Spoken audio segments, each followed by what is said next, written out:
नमस्कार, आप देख रहे हैं न्यूज फॉर नेशन और मैं हूं सांत्वना आपके साथ। माहौल से बेअसर नीतीश स्टाइल की इन दिनों राजनीतिक गलियारे में खूब चर्चा हो रही है।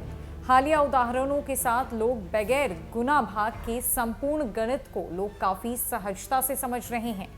जिस वक्त जाति आधारित गणना पर केंद्र ने असमर्थता व्यक्त की, उस समय राजनीतिक गलियारे में ये फैल गया कि एनडीए में अब सब कुछ ठीक नहीं है, पर यहां नीतीश स्टाइल अपने हिसाब से ही था।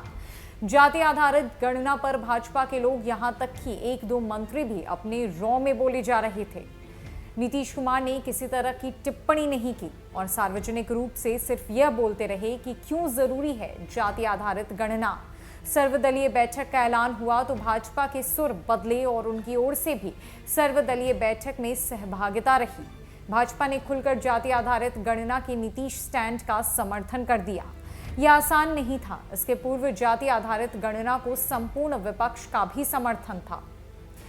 नीतीश स्टाइल पर चर्चा के क्रम में यह भी बात हो रही थी कि राज्य कैबिनेट ने जिस दिन जाति आधारित गणना को निर्णय लेकर 500 करोड़ रुपए की मंजूरी दी, उसी दिन कैबिनेट ने यह भी फैसला लिया कि महाराणा प्रताप की जयंती पर पटना में राजकीय समारोह का आयोजन होगा और फ्रेजर रोड में उनकी प्रतिमा लगेगी। नीतीश कुमार कहते रहे कि वो यूनिवर्सल स्कीम पर काम करते हैं। तुरंत महाराणा प्रताप को लेकर अपने पुराने वादे को पूरा किए जाने को लेकर कैबिनेट की मुहर लगा दी। आरंभ से यह चर्चा थी कि जदयू इस बार केंद्रीय मंत्री आरसीपी सिंह को राज्यसभा नहीं भेजेगी। राजनीतिक गलियारे में किस्म किस्म के नाम आए। ज्यादातर नाम नालंदा से ही चर्चा में थे।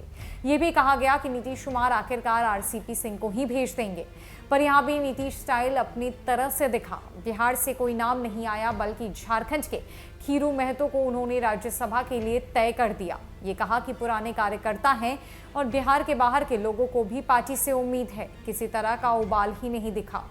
इसी तरह महेंद्र प्रसाद की मृत्यु के बाद खाली हुई सीट पर अनिल हेगड़े को भेजने का फैसला भी चौंकाने वाला था।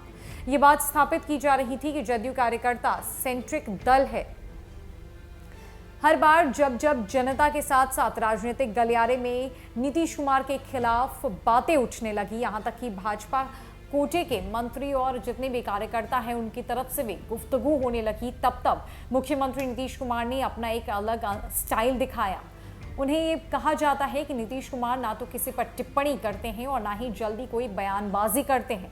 वो अपने स्टाइल के लिए आज भी काफ़ी फेमस है और उनका नीतीश स्टाइल जब भी देखने को मिलता है तो पूरा बिहार चौंक उठता है। चाहे वो अभी बात करें जातीय जनगणना पर, तो भी कुछ ऐसा ही हुआ। अचानक से सर्वदलीय बैठक बुलाई गई जिसमें विपक्ष के साथ साथ भाजपा की भी सहभागिता रही और वहां पर ऐसा डिसीजन लिया गया जो बेहद चौंकाने वाला था। जहां पहले यह माना जा रहा था कि बिहार में जातीय जनगणना कराने के पक्ष में खुद मुख्यमंत्री नीतीश कुमार नहीं है, पर उसका उल्टा दिखा। 500 करोड़ रुपए की लागत से बिहार में जातीय जनगणना होगी और इसका काम अगले साल यानी साल 2023 के फरवरी माह तक पूरा कर लिया जाएगा।